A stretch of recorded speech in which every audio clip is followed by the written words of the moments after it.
ho, ho! Merry Christmas!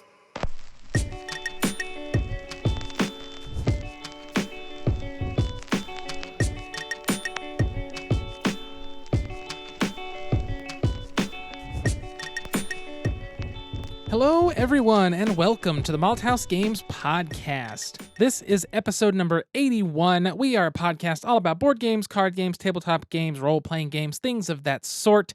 My name is Delton. I'll be your host this Thursday evening, and with me today, as usual, is my lovely wife and yellow player, Haley. The Santa scared the heck out of me as well, so I told you, don't be solidarity. startled. Don't be startled by the intro. I have so many great ideas for our actual Christmas episode. Do you? Yes. We'll for have the to talk intro. about those. Okay, to be continued, ladies and gents and peoples and everyone. This was a sound clip I found on freesound.org. I did not create this, and I'll obviously, with all my audio, I put it in the show notes. I make sure to credit the people and say what I've done to it. You mean you don't know Santa? I don't know Santa. I thought you had a cameo from Santa. No, I could somebody needs to get on that. For real, that would be the best-selling cameo of the year. Okay, I nominate Delton. Make me money. I need to have a fake white beard or a way to spray my beard white, and then I need the big suit. All of that can be arranged. Tax write-off. Honestly, for real, that's a way to make some cash right there. Is like, come get my cameo, or something, or let's just make an OnlyFans that's just Santa. Oh, that would be great. And then you can pay to have a private conversation with Santa. Yeah. And then tell Santa what you want to be the perfect social distancing. Delton, why aren't we doing this? I don't know because it's awkward, and a little kid would be like, I want a gun. And I'll be like, no. You'll shoot your eye out. You'll shoot your eye out. And it begins, as does the drinking. So we're actually starting on a Thursday night tonight. Delton was like, oh, we should wait until Friday and Saturday. I was like, well, we're going to the drive-in tomorrow, and then we can't Saturday. We got to go look at Christmas lights and do hood rat stuff. And so we're like, we're not going to wait until Sunday morning again. We are doing it Thursday night. We are tired, but you know what? We work for you. Yes, I wanted to wait till Saturday, but it's the smarter thing to do it today. That way my Saturday is more free. Amen. It's just how it works. Today, the first beer of the episode, because we drink beer almost every episode, is from Lively Beer Works, which is out of Oklahoma City, where we are from and basically live. Ish. This is their India Pale Ale. They do not have fancy names for their beers. It is simply from Lively Beer Works. Here is our India Pale Ale. Here is our this. Here is our that. I recently learned that they do tastings at our friendly local liquor store that we walk to. It's pretty cool. They come up and set up and pour little samplers, but we're kind of in the middle of a global pandemic, so I have yet to make it to one. Yeah, we'll save that. We'll save that for sure. So this IPA is 6.5% alcohol by volume. There are 0 flavor definers on the can. I have a feeling it's going to be fairly straightforward standard IPA, but let's see. Cheers. It definitely has that same hop scent. Smells like citra hops. Yep, you don't get a lot of earthy. You get a lot of that Grapefruit. Grapefruit, orange, citrus. Your friends, grapefruit essential oils spilling in their purse. Yep. It's got a nice haze, a nice cloudy, hazy gold color. I went ahead and took a drink. It starts off very light, but then attacks your tongue with the bitterness. Ooh, it does finish heavy, doesn't it? Yeah, that's really backwards for a lot of IPAs, because it really, when I first tasted it, I was like, oh, this is a really light IPA. Oh, no, it's not. Hello. It sort of reminds me of the same sensation I get drinking orange juice. When it first goes into your mouth, you don't quite register it yet. So it's this light, kind of little bit of fruity. I guess you'd call orange juice fruity. A little bit of fruity flavor. And then all of a sudden it's just like, boom, there it is. There's your orange juice. And that's how this IPA is. Right. It's actually really good. Yeah, I like it. I don't think I've had anything from Lively before. I don't even know. We were just talking before the podcast, and we've probably reviewed about 150, if not 160 beers. Maybe because, okay, we're 81 times 2 is 161. We've had coffee a few times and whiskey, so probably getting close to 150. We're probably close to, between 140 and 150, I would think. And so who knows if we've had Lively Beer Works, but we know that it's good. Yeah, because I have a spreadsheet for those of you who do not know that has every episode, every board game we've covered, whether it's on the podcast, a video, or both. we have every topic that we've covered, every question we've covered, and then all of the beers starting at episode like 35 or 36, whatever it was when I used to put them in the show notes, which I don't know why I haven't been putting them in the show notes on the description, Oh. and I think I just forget. But I try to keep track of the beers we've had. That way, if we buy something, I can look on here and for the most part know, hey, we've had this on the episode. Let's try something new. Right. We also have our guests on there. Yes, I also have a column for guests, which is only 2, which is the Alan and Ben episodes, which is 64 and 65. Check those out if you want to hear from Alan Girding and Ben Canellis. Speaking of Alan Girding, I want to give a shout out to our Patreon supporters. Woo! Thank you all very much for supporting our content, which is primarily the podcast.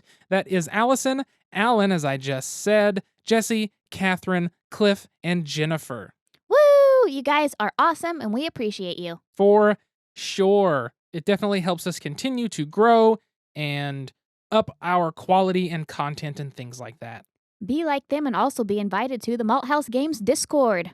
Yes, you can go to patreon.com/malthousegames. We share recipes, board game tips, really nerdy memes, and just our ongoings for the day, which for A lot of Delton, World of Warcraft. I'm about to say, for Delton has been World of Warcraft lately. I have not opened this up to the general public yet. As of right now is close friends and Patreon supporters. So if you want in on that, just follow us on Patreon and then send us a message and I will send you an invite. If not, that is okay. Just check out our Patreon and see what we're about. We're cool. I think so. So since last episode was my birthday episode, which was awesome. Awesome day. Mm-hmm. Did a lot of puzzles. Delton and I have been on quarantine for the last 2 weeks. We have not gone anywhere. Yay. Yay, got an exposure. Yay. Yes, sadly, my mother has contracted COVID-19. She's doing okay, has mild symptoms, but has been having an issue keeping the fever broke. She had it for 9 days. She had 9 days straight fever. Then off 2 days, and then again for the last 3. Yes, but it's been more mild the last 3, and she was doing good today. She said she felt better even though she couldn't get the fever to stop. So it stinks. Somehow, as we know right now, this is day 13 of our 14-day quarantine. So far, we're good. Our test came back negative. We haven't shown symptoms like that, but, this is a crazy virus, so you never know. We're being safe and making sure that we hit that 14-day mark as the CDC recommends and our testing facility recommends. And yeah, that's where we're at. No 13 days, 23 hours here, man. No, we're hitting 14 exact. Full 14. Aside from that, I've been playing a buttload of World of Warcraft. My goodness, if you ever played World of Warcraft and liked it and have wanted to get back in, this new Shadowlands expansion, yes, Haley, I'm going to talk about this, Oh, God. is absolutely phenomenal, I think. It's very, very fun. The questing is entertaining. The end-game content is entertaining so far. A lot of cool new things. They've done what they call the unpruning, where they have put things back in the game that they originally took out for simplification. So they've brought back some of the things that you love, but also still keep it simplified enough that newcomers aren't overwhelmed. So they did a very good job. I highly recommend it if you like World of Warcraft and want to jump in. Speaking of World of Warcraft, I think it is about time we revisit the story of when I thought I was single. Go for it. So, when Delton and I first started dating back in 2012, I guess this was 2013 now. We had been together for about 5 or 6 months or so. It was our first Valentine's Day. Delton gives me a really sweet present. I buy him a 3-month subscription to World of Warcraft because I love him. And so, Valentine's Day weekend comes. I come down to Edmond. We exchange gifts. It's wonderful. I go back to Stillwater. Over the next week, I hear from Delton maybe 2 or 3 times. And if I do, it's quick text messages. And I went, he's going to break up with me. He's ghosting me. And so I had plans to go back down to Edmond the next week. I packed my bags. I only packed like one night of clothes. I'm like, I don't think it's going to last. I'm just going to be prepared to come back. I told my roommates I'll probably be back. I get down there and Delton shows me, look how many hours I clocked in World of Warcraft. Swear to God, this boy was working 35 hours a week at the bank, had at least 12 or 15 12 hours of coursework at UCO, and he had clocked like 30 friggin' hours at least on top of that. So think about that. Think about that. That's like 77 hours where this fool was active in something and sleeping the rest. So finally I realized, okay, I'm not getting broken up with. I know what I'm getting into now. You know exactly where I'm at. And so every time a World of Warcraft expansion comes out, I'm single for a couple of weeks. But then all the stars align, we come back together, and it's fine. Yeah, I've been trying to be good about it this time, but I was behind by about a week. So I've been trying to do the catch up in terms of keeping up, which is a completely unnecessary thing that I will never truly fully utilize, staying on time with everything. But anyway, it's been great. Well, that's been our week. I've been doing puzzles while he's doing World of Warcraft. Puzzles and German television. Speaking of German things and puzzles, let's move to the game. Oh, here's the door. It's straight ahead. It's a game. So the game for this episode is a game that was originally put out in 2012 called Targi from Cosmos. The reason I said German and puzzle is it's sort of a puzzly little game. I don't know if that's quite the right term, but we needed a segue. We needed a segue, and it is a game produced. Cosmos is a German company, and it is made by a German designer. Targi is a 2-player game that times in at about 60 minutes, which we find to be accurate. The designer is Andreas Steiger. Editing is TM Spiele. Illustrations, I made that sound really weird. Illustrations is Franz Vohwinkel. Graphics is Imelda Vohwinkel. God, these are the most German names ever. English translation is David Gammon. English editing is Camille Duhamel, Ted McGuire, and Tom Wetzel, and additional graphics is Dan Freitas. Beautiful. So this game did win the Kennerspiel des Jahres, which is the German strategy game of the year. On the back here, it says it more accurately translates to Connoisseur's Game of the Year. Ah. So that's interesting. Also, this guy's first game design, which is also interesting. Impressive. So Targi is a 2-player only game, as I said before, which we have a lot of. This one I did receive as a Board Game Geek Secret Santa gift this year. So thank you to my Secret Santa. I got this along with Riverboat and At the Gates of Loyang, 2 games I've wanted for a long time and just have never pulled the trigger on. So Targi is an interesting game, and I don't think I've played one quite like it before. The way it works is there is a 5x5 grid of cards out on the table. The outer, how many cards is that? 16? The outer 16 cards are a location to place your meeples. The inner 9 cards are the cards that are going to give you more resources and some cards you can actually keep. So the way the game's going to work is you can place your meeple on one of those outside 16 cards, except the one that has the bandit or robber. All he does is basically block the space from being usable unless you have an ability to get past it. You are going to place your person, and your opponent places a person, then you place a person, your opponent places a person, and you place your third, they place their third, and once all 3 are out, you will find the connecting card in the center 9 where if you drew a line from your meeple, if one is on the top row, you draw a line down, one is on the right side, draw a line left. Where those lines intersect, that is where you put a little favor token, I think is what they're called. I'm not 100%. You put your tribe marker. You put a tribe marker on that card. You will do this for both intersections. Then, in turn order, one player will take all the actions of your meeples on those outside cards and your tribe markers on the inside cards. Essentially, the outside cards give you some sort of ability. Sometimes they give you a resource, depending on which one you choose. But the inside cards are going to give you resources as well as cards you can purchase with your resources. You'll pick all 3 of your people up, making sure to do all those actions, whatever order you choose, picking up your tribe markers, doing all that kind of stuff. And then the last thing you'll do is any cards you take from the center that you'll purchase, you have your own 3-row grid in front of you that you build from left to right, and 1 row, you basically can't move anything once you place it. There's some things like if all 4 cards are different at the end of the game, you get this extra points. Or if all 4 cards are the same at the end of the game, you get these extra points. You'll fill that out and move on. The game goes for, I think we counted, was it 12 rounds? Yes, 12 rounds. I think it was 12 rounds, but it's interesting. It's kind of hard to describe audio-wise. I would recommend looking at a picture of this game. It's just card-based with tokens. It's very interesting, but it was actually a really fun little puzzle to try to figure out how to work around your opponent or even cut them off at times. I really like it because, like Delton says, you have a grid, and depending on where you place your figurines, wherever they intersect, It's kind of like in Battleship where you call out like A1 or F7. Exactly. Wherever they intersect, that is wherever you pick up your resource or pick up your village or pick up your villager.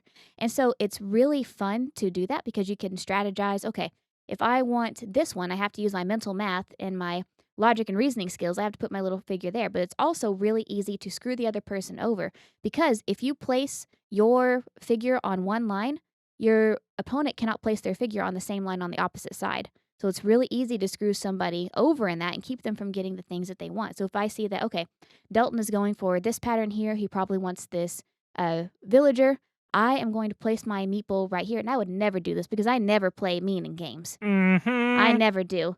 Even though Dalton thinks I do. I'm deleting your birthday episode. What? Okay. No. So I can theoretically block it to where I know that he can't place his little figurine there. Exactly. So like Haley said, if you place your meeple on the left in the middle, you cannot, and I cannot place my meeple on the right in the middle. You cannot place them like that. Also, you cannot place obviously where anybody else has. So you can block people off. And there were times where me and Haley both wanted a card. And if you're the first player, you can kind of take that first, horizontal or vertical spot, but then your opponent can take the opposite. So if Haley takes the vertical spot over the card that we both want, and I take the horizontal, neither of us are going to get it. Right. It just cuts it off from both of us. So it's an interesting way you have to look at the game because you have to consider where are they placing, how can they place, what do I want most, priorities come in. And then those outside 16 cards where you place your people, some of those actually have abilities on them. One of them that I find to be really strong, and I know Haley does too, allows you to move one of your tribe tokens to an unoccupied card. So even if you don't have an intersection on that card, you can still move a token to it and actually take it instead. Mm-hmm. And that one I feel like we used a lot. Absolutely. I took that one every chance I could. Yeah, it was very, very strong. It was a very good ability. But it's a really interesting game because you're not only playing around where your opponent plays, where you're playing, you're also then trying to manage resources. You need gold to purchase those, what is it? There's Oasis, there's your villages, your tribes. I can't think of the names of everything. I should probably start doing that periodically when we do the podcast. It's like, I need to have the names of these cards. Go back to the rules. Yeah, go to the rules because the resources are dates, salt, pepper, and gold. I can only look so long while we're recording, but I can't find them. I know one is Oasis and one is either called Village or City. And there's also the one with the camel on it. There's the Camel Rider. And then there's the villages. Yes, here we go. There's the Well, the Camel Rider, the Oasis, the Targi, and the Camp. It was Camp. Camp. Got it. So basically, this game has a really interesting thing. I'll read this first little paragraph just for the fact of letting you kind of know where this game is coming from in terms of theme, because I know all the stuff we're talking about, you're like, well, obviously there's a desert involved with Oasis. How does that play in? It says, a Targi is a male member of the Tuareg, a semi-nomadic people who inhabit the Sahara Desert in North Africa. They wear blue indigo-dyed veils and turbans to protect themselves from the harsh wind-blown desert sands. The female members, or Targia, typically do not wear veils. For centuries, the Tuareg people have controlled critical trade routes across the desert and have been instrumental in the spread of culture, religion, and goods throughout the vast region. Targi families are divided into tribes run by the Imasharan, or nobles. So that gives you an idea of what these cards mean and kind of why the game is here is you're on those trade routes. Right.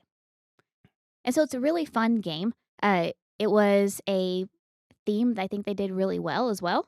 I agree because it's basically highlighting a culture you've never heard of, gives you a little paragraph to say, hey, these are real people. Or a less known culture. A less known one that we didn't know about. Culture, yes, exactly. And we got to be educated on it. We actually Googled it too. I know, which is really cool. Yeah. So it gives you that interest, which is awesome. And it's done well. It's a well done game. And I think that's what it comes down to is it has some interesting decisions. It's fun. It's something where I think a skilled player could very much outplay a less skilled player based on just knowledge of the game. But it's one of those it looks more complicated than it is.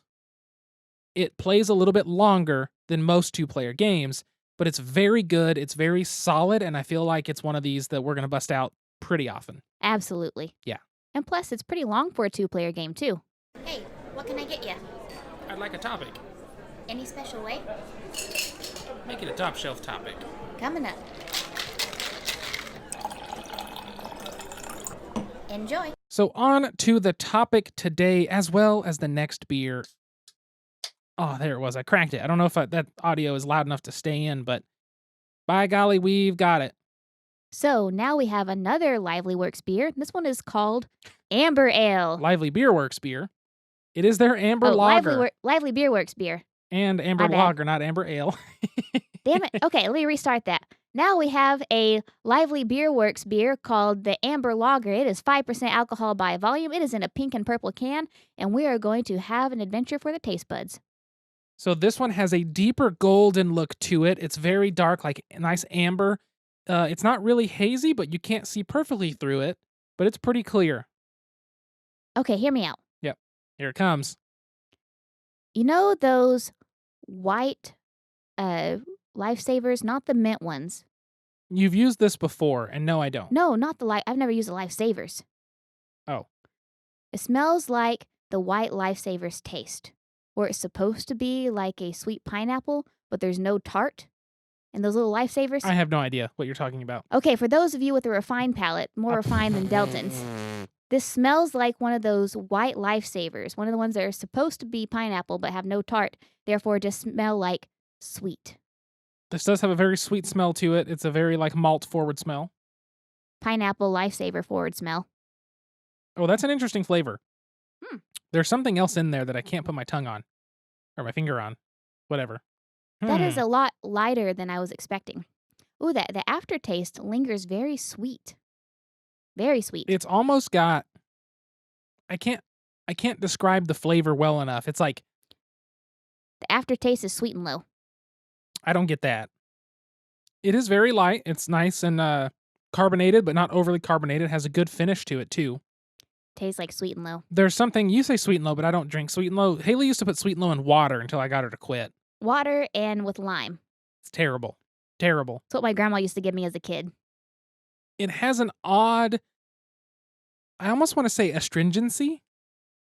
Yeah. It's a very odd, almost sourty. I feel like they use a little bit of wheat malt or wheat in here, and there's a little bit of that trying to peek through. And there's something. It's not as rich as a typical amber ale. No, it's not. It's a lot calmer.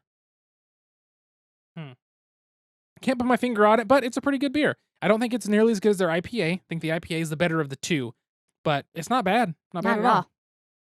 All right, so for the topic today, we just wanted to discuss basically longer two-player games. Because something that we notice a lot is when you play a two-player only game, they tend to be very short palate cleansers for the most part. And we're talking, Morels, Patchwork, Hive. Like something like Hive. I'm trying to think of what other short ones we've got. We have a lot that we play, like Watergate now. That one's pushing it. Watergate gets like 30, 45. Right. So Watergate's starting to creep up there. But that's what we liked about Targi was that Targi went like the full hour. And I think with a couple rules checks here and there, just because I question everything. Skeptic. It's like, I think it took us like an hour 10 with that. We could probably do it in 50. I think so. But that's one of the things, and I've learned I really enjoy that with two-player games. Because most of them just want to be palate cleansers, like you said.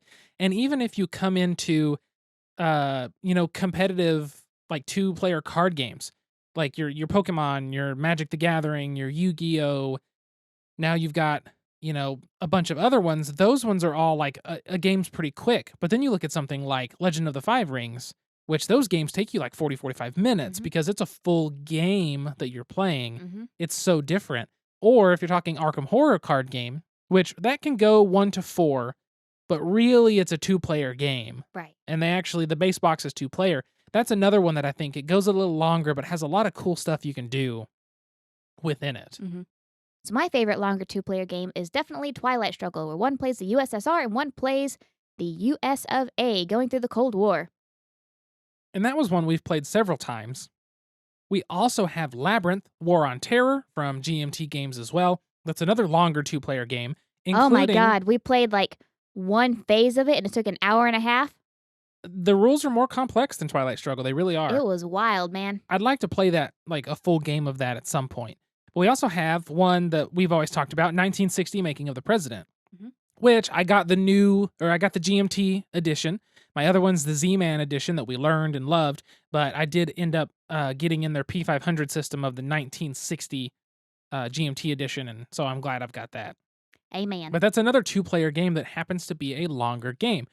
So what is it about longer games that tend to be something we kind of like to look for periodically in a 2-player?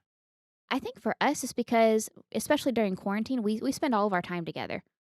Like, especially these last 2 weeks and really over these last, 9 or 10 months, we spend all of our time together. And we play like the short games, like, yeah, we can sit down and, play a few games in an hour. But there's something about sitting down and dedicating an hour and a half to 2 hours to, playing with each other. That really, I think that separates like an experience from a memory in a way. I could see that. The longer the games, the more it does make a lasting memory of what's happening. Like, I have played Monopoly so many times, Mm-hmm. but the one that I remember is the one where you and I played the entire game over like 4.5 hours. Yup. We played that whole damn game. And I think that for us, for our game styles, we don't break out longer games too often. But when we do, it's typically for a date or it's for a special occasion or we're trying something new. And so for us, it just marks something special for us. Not that we don't like the shorter games, the palate cleanser games. I love me some Patchwork. I played that 11 times last time my sister came over. We played it 11 Jesus. times with each other. We tied every time but twice.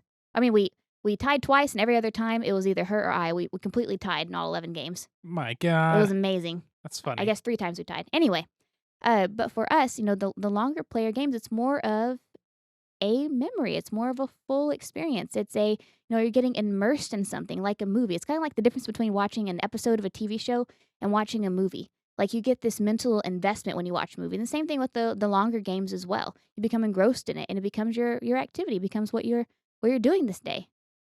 That makes sense. It makes a lot of sense because you're dedicating that time, that brain power, and spending it with somebody or a group of people if it's a longer game with more. But with 2-player, it's a way that we can spend a long amount of time together doing something together, and it's something to spend time together doing. I mean, that's really the easiest way to explain it, like you said. Mm-hmm.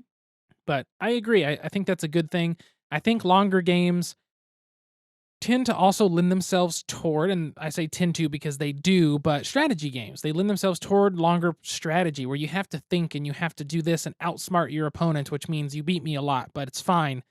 And you don't get that as much in the shorter games. Like, you do, obviously, but it's different. Right, and like with the longer 2-player games versus the longer like 4, 5, 6-player games, then you're only waiting on one other person. Like for you and I, it's very back and forth, except whenever you get analysis paralysis, then I kind of resign myself to the fact that I just need to sit here and drink my drink. Yep. But for us, it's very back and forth. We're very much engaged and we're connected with the game and with each other. I think that's why we gravitate towards those longer ones so much. I think so. That makes perfect sense. And of course, you can make a lot of longer games 2-player games as well. Oh, absolutely. I mean, we have so many games that are, 4 players, 5 players, whatever, that we also play at 2. Right. We just like a lot of the 2-player games because they're built for 2 players. They're very bilaterally designed, just like Twilight Struggle. Like, you have your role that you're playing, and it's versus the other person. And basically, your roles are made to go against each other. And they have different powers, they have different characteristics, but they're made to counter each other. And so I really like the games that are made for 2 players because it does give it that chess-like element, that duel-like element. It really does. That's something that I like a lot because I like heavier, more complex games. I really do. Like, all of my favorite games are games that are a lot bigger, a lot more complicated. I enjoy that crunchy, strategy game. I'm not very good at them. I'll admit that right up front, but I like those a lot. But yeah, when you make it a 2-player experience, you've cut all the excess out. You've made sure that these 2 players are only playing each other. There's no room for anything else. Because some games that you hop into, like, I don't know, trying to think of anything, but I guess it doesn't really matter. Any game you hop into, if it's built for like 2 to 5, the 2-player experience usually feels a little different. It's lackluster in some way. And it's not with every game, but that happens a lot with games. Or you have to modify it in some way to, make it fit for 2 players to take Yeah. out some things. And so sometimes you don't even get the full game at 2 players. Exactly. And so having a 2-player only, this is all it does game, it's just very fun. Like, it's really enjoyable, and it is something we definitely look for, and I'm ready for a company to kind of dive further into that. And I know that GMT Games does a lot, but they also focus on war games or war games like style games. I want more of, I guess, just other things.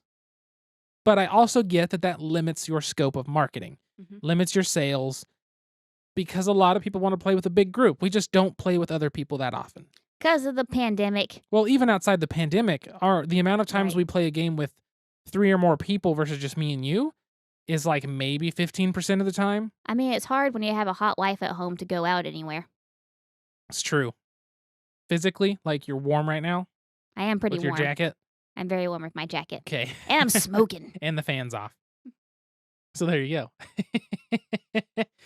All right, let's move into the question and then wrap this up. And now, join us for a Malthaus Games podcast special bite-sized question.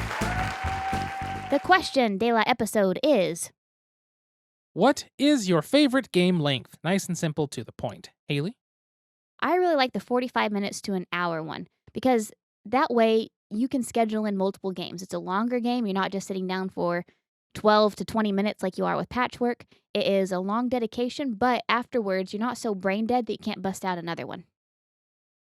And I'm going to push it further. I think my favorite is the hour-and-a-half mark, 90 minutes. I think there's a lot of games that we've played that I'm like, oh, I really enjoy this game. Let's play it again. Or I really like this game. I'm ready to play it next time. I want to play with more people, something.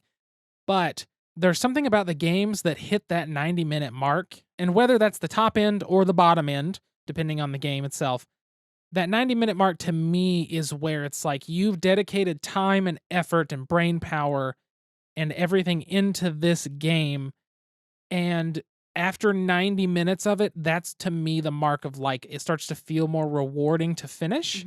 When it's 45 to an hour, like that's a really good game length. Like you said, multiple games, have new people teaching them, something like that.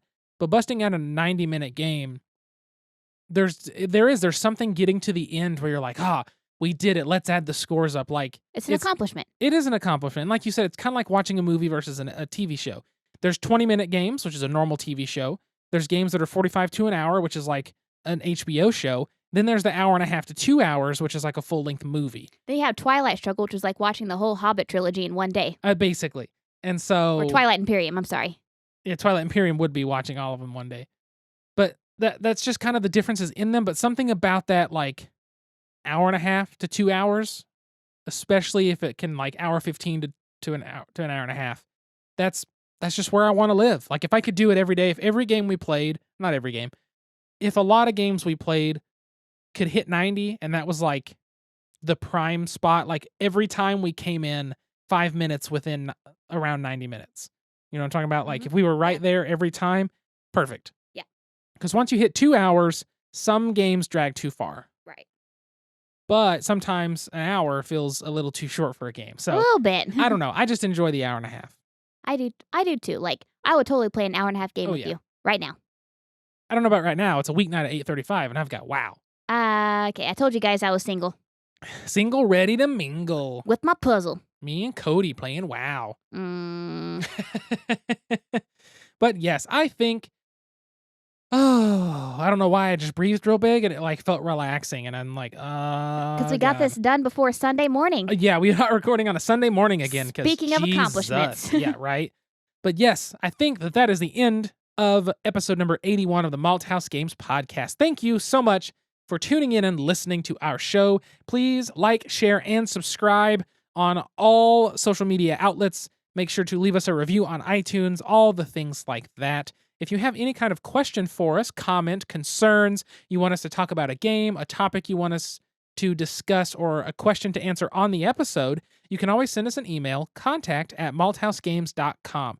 You can also find us on pretty much all social media at Malthaus Games, Malthaus Games. I got to start doing that every single time. I'm bad about it. You can also find me personally at Delton Brack, DELTONBRACK. You can find Haley at SQUIRRELYGEEK. that is at Squirrely Geek. I think that's going to do it. We will see you all in. Oh, hold on. What's 2 weeks from this episode? When's the next episode? So 11, 12, 13. 14 days is 27, just after Christmas? After Christmas. We'll see you guys after Christmas. Yes, so please, everyone, have a great Christmas if you celebrate Christmas. If not, have a great holiday season. Oh, and happy Hanukkah. Hanukkah's today, on Thursday. Oh, is it? Yeah, happy Hanukkah. Happy Hanukkah, then. Yes, have a happy, healthy, and safe holiday season. Hopefully you get all the presents you want, or at least get to give the ones to family that you loved, even if it's mailed from a distance. And simply having a wonderful Christmas time. Oh my God. Simply having a wonderful Christmas time. All right, that's going to be enough of this. We will see you all after the holiday season, just by a few days. So, again, stay healthy, and until next time, sit back, relax, grab a drink, and play some games. We'll see you folks later. Bye. Bye.